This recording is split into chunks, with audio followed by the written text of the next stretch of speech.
Donc, je suis Isabelle Renaudin, thérapeute en libération émotionnelle sur Tours depuis 5 ans.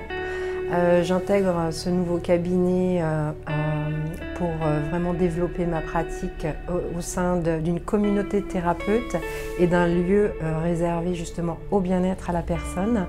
Ma spécificité, c'est libération de phobie, de peur, toute émotion excessive et inadaptée par rapport à une situation ou un événement. Donc l'outil que j'utilise fait partie des thérapies alternatives type TCC, donc technique cognitivo-comportementale. C'est un outil qui permet vraiment de libérer des mémoires traumatiques qui nous font surréagir de façon brève.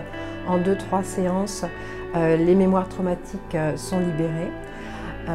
Et la personne peut également en autonomie reproduire cette technique.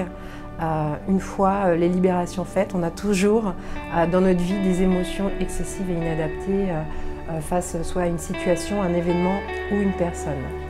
Cet outil thérapeutique s'appelle NERTI, c'est l'acronyme Nettoyage émotionnel rapide de traumatisme inconscient.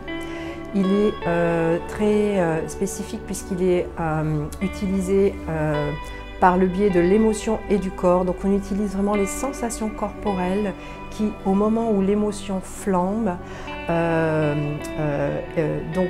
est actif. Nos sensations sont très actives.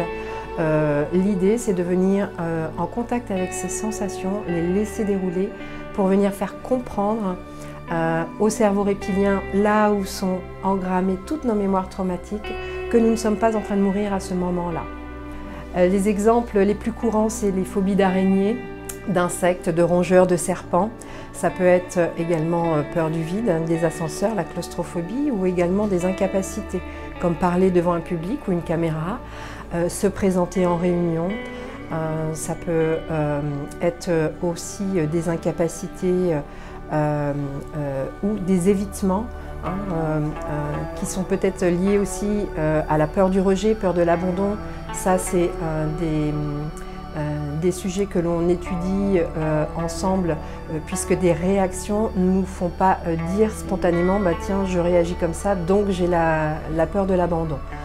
C'est par rapport aux réactions qui sont presque inaccessibles, enfin par rapport aux situations qui sont presque inaccessibles, à partir de là, on va venir travailler et en découle bien sûr des différentes peurs.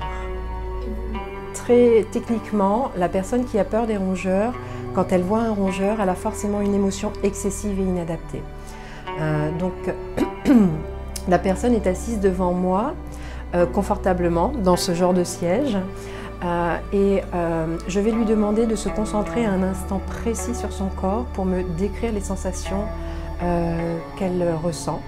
Et à partir de là, une fois qu'elle a identifié la sensation, on va la laisser dérouler. C'est-à-dire qu'on va laisser la sensation prendre la place dans le corps, tout ce qu'on n'a pas l'habitude de faire. Généralement, on essaie de se contrôler, se raisonner.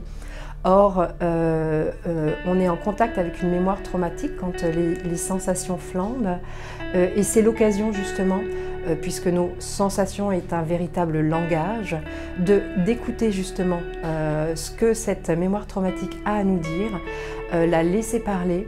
Et c'est en la laissant parler, donc en laissant les sensations dérouler, qu'au bout d'un moment, le cerveau reptilien va comprendre que nous ne sommes pas en train de mourir dans cette situation et il déprogramme. C'est en fait de la reprogrammation neuronale, c'est pour ça que c'est bref et reproductible. Alors je consulte depuis 5 ans sur Tours et je cherchais un cabinet, mais pas un cabinet anonyme dans un immeuble lambda, puisque aucun intérêt, autant rester consulter chez moi. Et j'ai entendu parler de cette maison assez innovante, particulière, et surtout le fait d'être avec plusieurs thérapeutes sur le même lieu, c'est vraiment le nouveau souffle que je voulais pour développer justement de plus en plus mon activité. Les gens qui viennent me voir, en règle générale, ont un sujet très précis de travail, mais il arrive qu'on travaille autre chose que ce pourquoi ils sont venus me voir. Ça arrive quand justement il y a des problèmes d'abandon ou de rejet, c'est pas très identifiable par la personne. Donc à ce moment-là, s'ils viennent pour la phobie des araignées et que on sent dès que la présentation commence et la personne monte en émotion, je travaille directement avec l'émotion. Elle nous sert de tremplin. Donc on peut tout à fait travailler d'autres choses avant le sujet proprement dit, effectivement. Le fait d'être dans ce lieu, ça apporte vraiment une valeur ajoutée aux personnes qui viennent me consulter, puisque ce lieu permet un accueil de détente, soit avant la consultation ou après la consultation. Il y a un endroit proposé en salon pour éventuellement partager, lire, prendre un café, vraiment prendre le temps avant de repartir chez soi, d'intégrer le travail réalisé en séance, qui permet vraiment peut-être même une intégration plus rapide des séances. Donc voilà, ce lieu est vraiment propice au bien-être dans tous les sens du terme.